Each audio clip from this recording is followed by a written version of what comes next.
President, Mr. President, answer the question. What's the question, Megan? Is Hounds Town, USA great? Is it great? It's amazing. Not as amazing as me. Hounds Town, USA is home to the happiest dogs on earth. Ask Hillary over there. She agrees with me, right, Hillary? Hillary. Bernie Sanders. Bernie, you agree?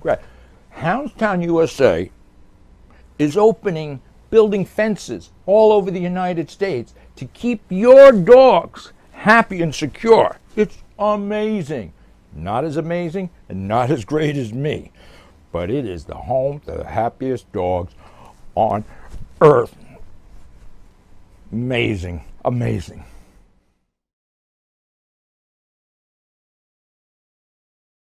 Wow, Jackie, that was amazing. Whoever thought Donald Trump was going to come here and endorse Hounds Town, USA, home to the happiest dogs on earth? I know, who knew? The Donald. Way to go, the Donald. Well, I'm so excited about this. This has been long in the awaiting.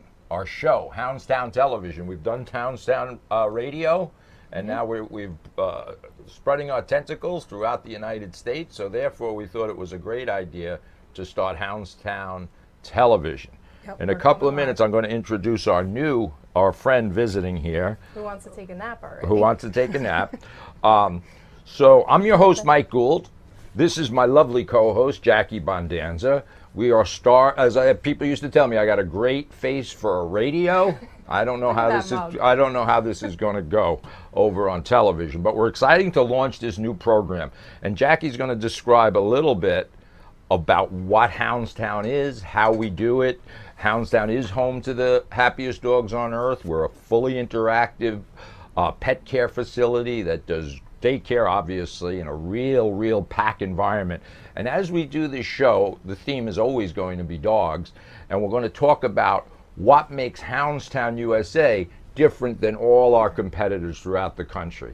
And we're going to go through that in detail. Our inaugural show, because it is the holiday season, ho, ho, ho, we're going to talk about Hounds Town Charities and what Hounds Town Charities does for the communities that we're located, where all our facilities are located. So, Jackie, pick up from that point of view. Talk about Hounds Town USA, Hounds Town Charities, and what we've been doing so far with our charities. Well, we should tell everybody that Hounds Town USA is, of course, home to the happiest dogs on earth. We also board cats. We've also boarded guinea pigs and I think snakes at one point. Wow. But so far our slogan has, stayed just about dogs. So we have 5 great locations across Long Island in Ronkonkoma, Port Jefferson, Farmingdale, Island Park, and Deer Park. And we're going to be opening up at least two more in 2018. We know Hounds Town Hicksville is hopefully opening up in spring of 2018. Great. And Mineola, we just signed new franchisees to open Hounds Town Mineola in the Mineola area. Absolutely. Even more exciting news that I've been waiting for 15 years now. I want to say, of course, Merry Christmas, Happy New Year, Happy Hanukkah to all of our friends out there. But we are now, in 2018, we're going to be opening in Nashville, Tennessee. I know, so exciting. Yeehaw! Yeehaw! Let's give a shout out to Shelly and Kenny down there in Nashville. They're going to be the new franchisees, and I'm pretty confident that once they operate their first facility, they're going to be taking over the Southeast. These are tremendous people. And they have great business acumen, and we're really excited about Nashville. And by the way, and I'll segue with Jackie into the charity, when we visit a location or when we establish a location, we also do a lot of charitable work with the local shelters. And that's when in a little bit, Jackie's going to talk about Canito. But more importantly, in Nashville, we've already been down to Nashville visiting. We deal with the Rutherford, what is it called? The Rutherford County Animal Paws of Rutherford County. Paws of Rutherford County in Tennessee. Nashville.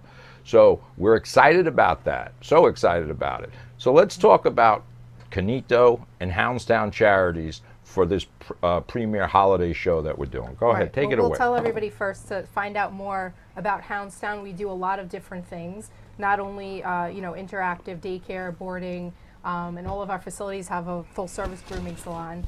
We also do pet taxi, and our charity is a big part of our Hounds Town brand. We also offer franchises. So to find out anything more about Hounds Town, about anything we do, visit our website at houndstownusa.com, and you'll be able to navigate through our many different websites to find out any information really you need. Anything you need to know about a dog, we can pretty much answer. Right. And just one note, just to go back and forth a little bit. So what we do that is so special, and what we do for shelters, in fact, I'm right now working with the Smithtown Animal Shelter here on Long Island to help them get some traction and change the way things have been working in municipal shelters and private shelters. So for the last week, in fact, I've been working very, very closely with the folks at the Smithtown Animal Shelter who are trying to reinvigorate their shelter or reestablish a really good program. One of the things we specialize in, we don't breed discriminate. In fact, I'm offended by pet care facilities. You imagine if you had a child Irish and you go to school and the school said we don't take Irish children, you would be beside yourself. So our pet owners who have what they call bully breeds, shepherds, believe it or not, Rin Tin Tin is a bully breed. Pit bulls, Dobermans, Rottweilers, all of these breeds or mutations of that breed are not allowed to go to our competitors' facilities.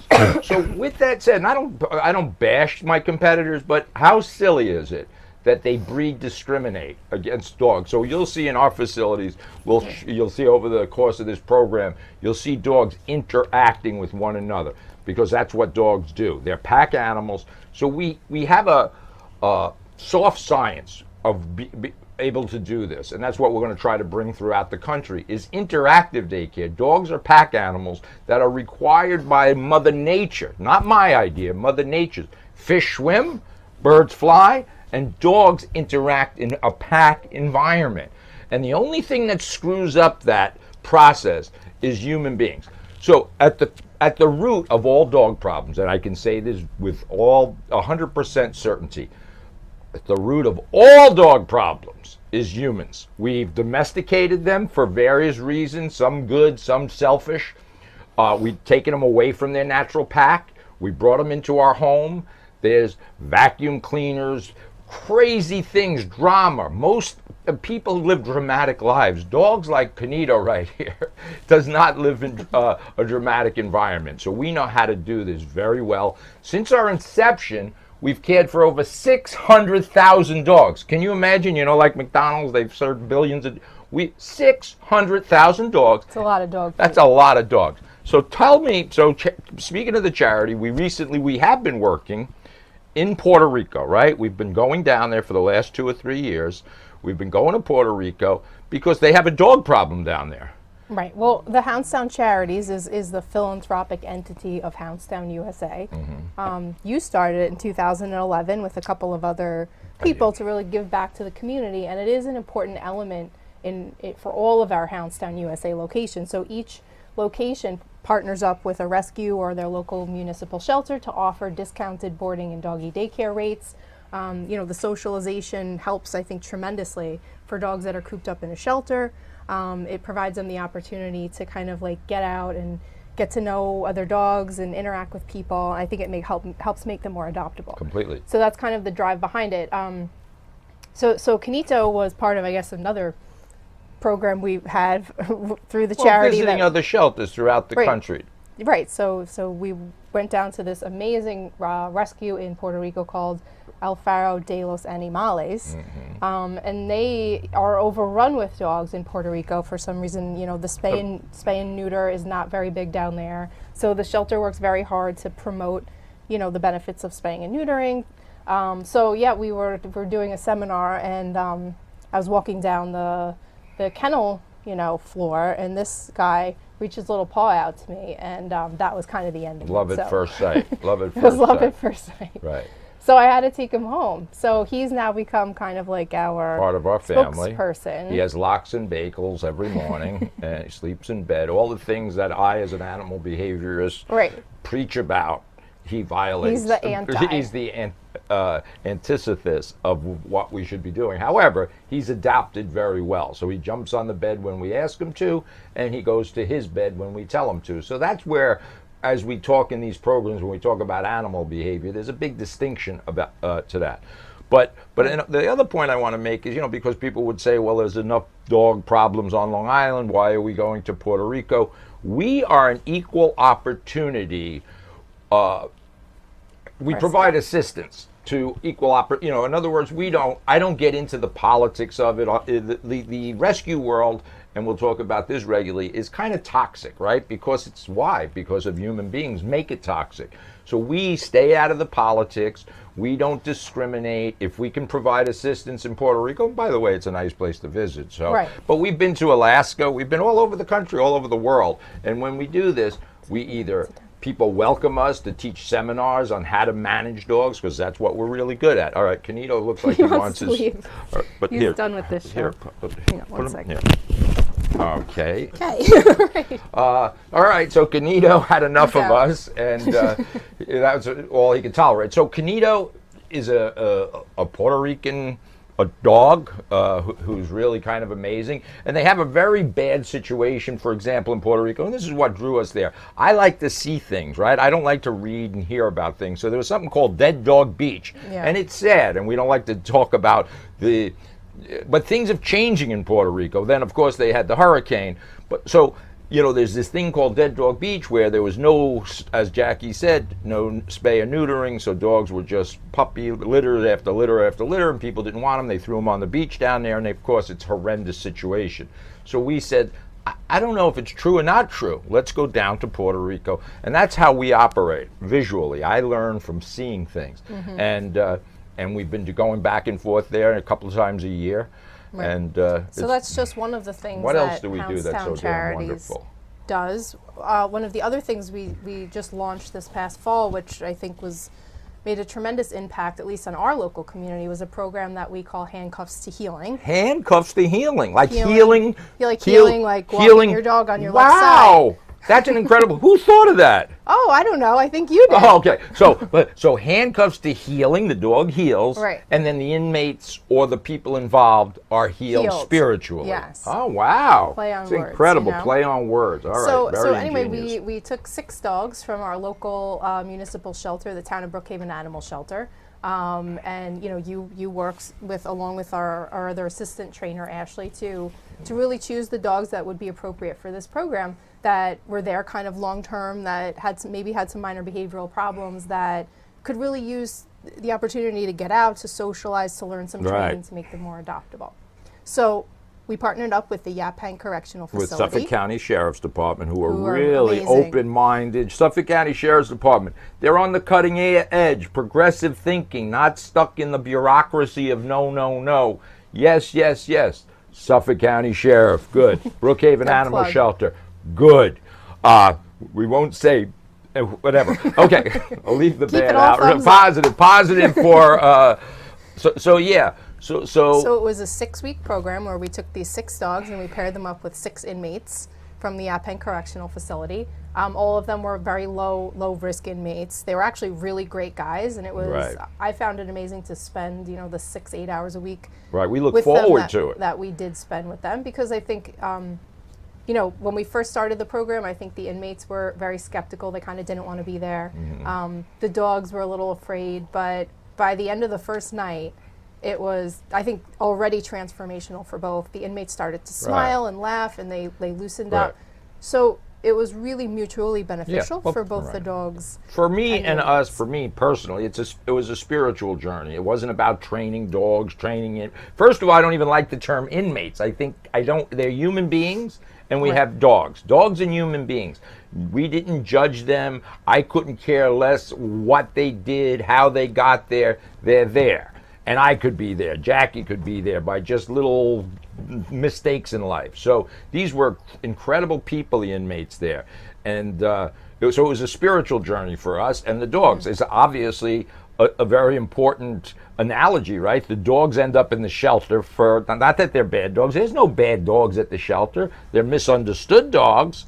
And humans kind of screwed them up. And I would argue that the inmates are the same. And again, I don't even, I call them participants. We like to label things in our world, human world. These were great human beings that ended up where they did for various different reasons. And so this program was great, but this was one of many, many programs, as well as I said, you okay? Jackie's, you're right there? That's okay.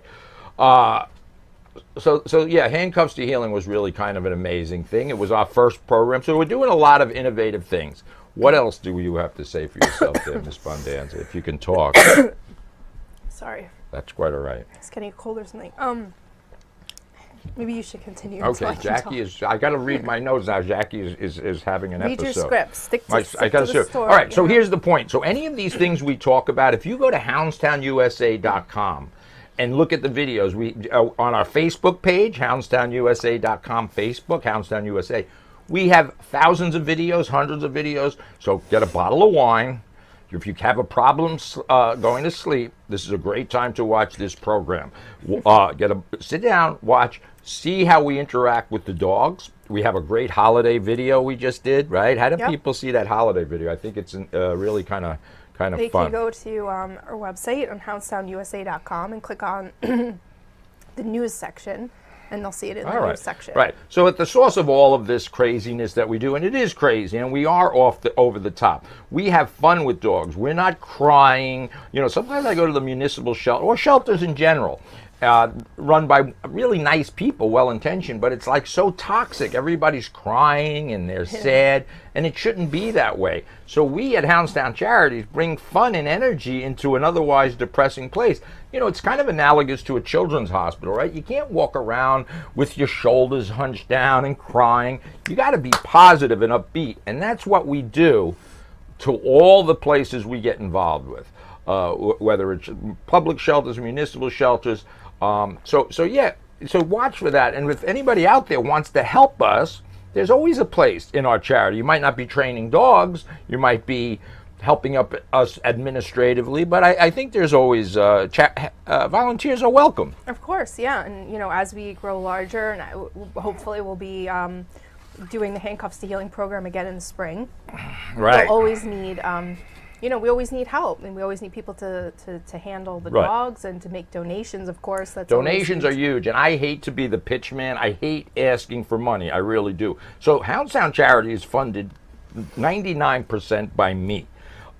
Because I'm not really comfortable asking for money from people. It's just awkward to me. So, but it does, you need money to move forward. So the Hounds Town for Healing cost me about $15,000 out of my pocket to implement it. And no complaints there whatsoever, but obviously I have limited resources. Everybody does. So that's just, I'm putting that out there.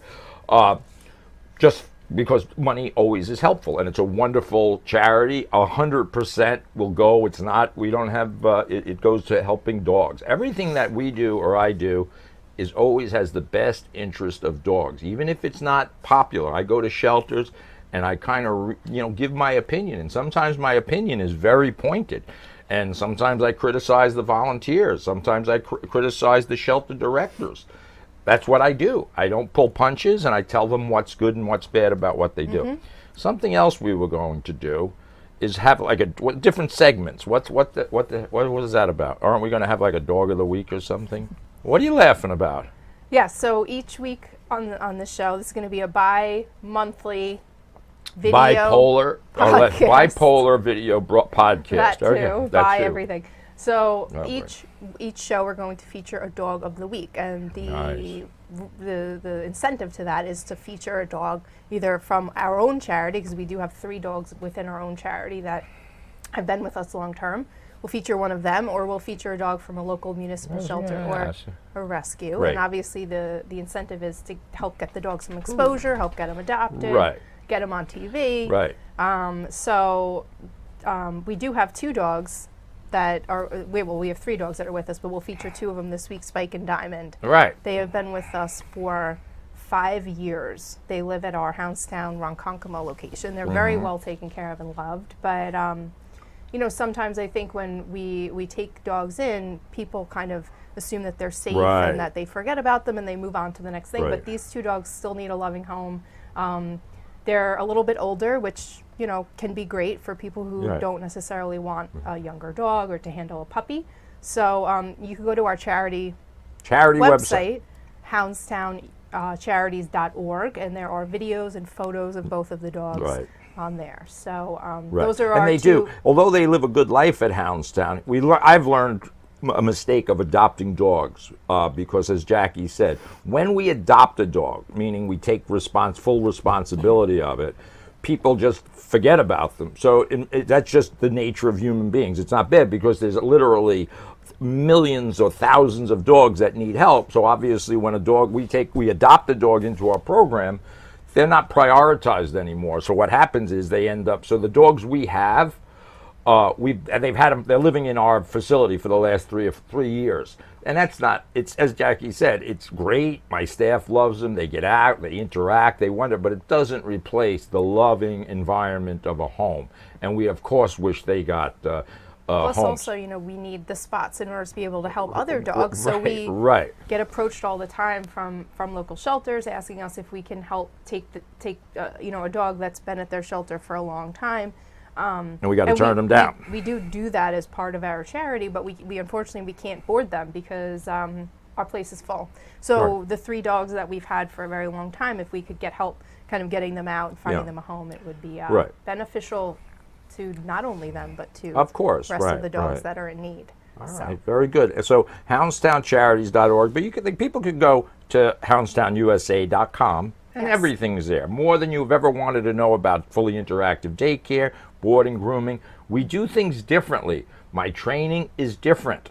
I can just say that without going into the details. It's different. It's just understanding the animal brain, the mammalian brain, taking off our human brain, and communicating with the dog brain, because they're completely different. Dogs live 15 inches off the ground, and we live 5 feet off the ground. So just that in and of itself is confusion. Canito's running around here, the studio here, trying to figure out what is everything, because his animal brain doesn't know what cameras are, doesn't know anything. So it's important as humans. So we spend our lives, 7 days a week we do this, by the way. This is not something that we do. Our life, for better or worse, involves dogs.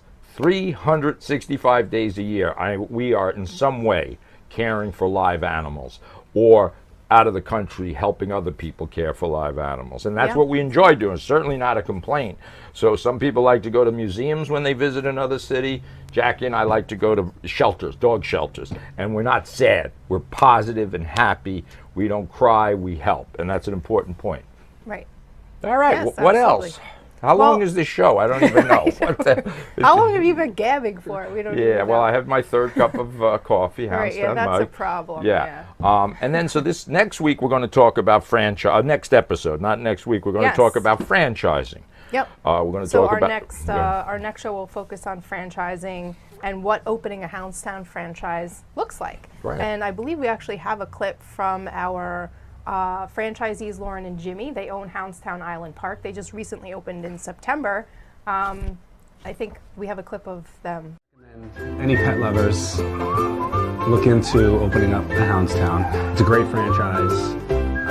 It's a safe environment for pets to play, and it's a great service to the community. It's been rewarding and motivating. We've continuously seen our revenue and our volume grow. We've also enjoyed our time working with our staff and our customers, as well as spending time with dogs all day. Who doesn't love that? And hopefully down the road, we're just kind of feeling our way through this, right? But down the road, we're going to be visiting the locations. We're going to be out and about. We're going to be interviewing people, franchisees, dog shelter. We're going to get out there. This is going to, hey, folks, this is going to be interesting, all right? This is going to be fun and interesting. And we will put a perspective on things. It's not going to be the run-of-the-mill dog show that people, fall asleep on. We're going to bring to you the good, the bad, and the ugly. And more importantly, I'm going to highlight, for better or worse, how humans, it may be you, screw up the brain of the dog. We confuse them through inconsistency, through anthropomorphic behavior. Word of the week. Can we have a word of the week? Sir. Anthropomorphism. Look it up in the dictionary. And you're guilty of it, I'm guilty of it, and Jackie's guilty of it. But the more you can work through the anthropomorphism and see the world from an animal's perspective.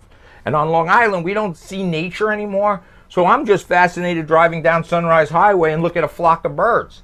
And I find it amazing how they interact and how they're morphic kind of energy. It's amazing to me. And because we live in this kind of suburban urban bubble, it's hard for me to even see a squirrel.